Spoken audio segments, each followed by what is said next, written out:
வாழைப்பூ வச்சு ஒரு சூப்பரான ஸ்நாக்ஸ் ரெசிபி வாழைப்பூ 65 வாங்க எப்படி செய்யறது பார்க்கலாம். ஃபர்ஸ்ட் வாழைப்பூவை க்ளீன் பண்ணிக்கலாம். மேலே இருக்க லேயரை ஓப்பன் பண்ணிங்கன்னா உள்ள பூ இருக்கும், அதை ஃபர்ஸ்ட் க்ளீன் பண்ணிக்கலாம்.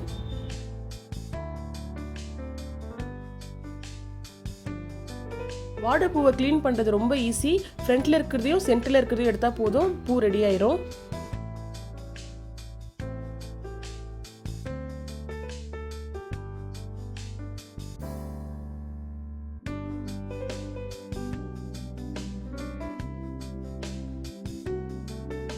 இதே மாதிரி எல்லா பூவையும் க்ளீன் பண்ணி தனியாக ஒரு பவுலில் எடுத்து வச்சுக்கலாம். அதில் கொஞ்சமாக சால்ட்டும் வாட்டரும் ஆட் பண்ணி மிக்ஸ் பண்ணி வச்சுக்கோங்க. அப்போ தான் பூ கலர் மாறாமல் இருக்கும்.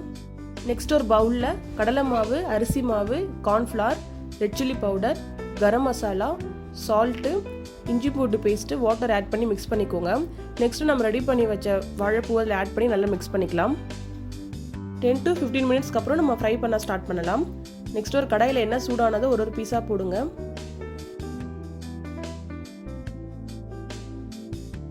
ஸ்டவ் லோ ஃப்ளேம்லேயே வச்சு குக் பண்ணுங்க. அப்போதான் உள்ள நல்லா கிறிஸ்பியாக குக் ஆகும்.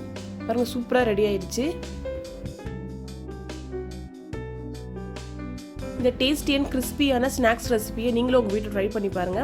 ட்ரை பண்ணிட்டு எப்படி இருந்துச்சு எனக்கு கமெண்ட் பண்ணுங்க. இது மாதிரி இன்ட்ரெஸ்டிங்கான ரெசிபிக்கு என்னோட சேனலை ஃபாலோ பண்ணுங்க. தேங்க்யூ ஃபார் வாட்சிங். இன்னொரு வீடியோவில் பார்க்கலாம். Bye bye.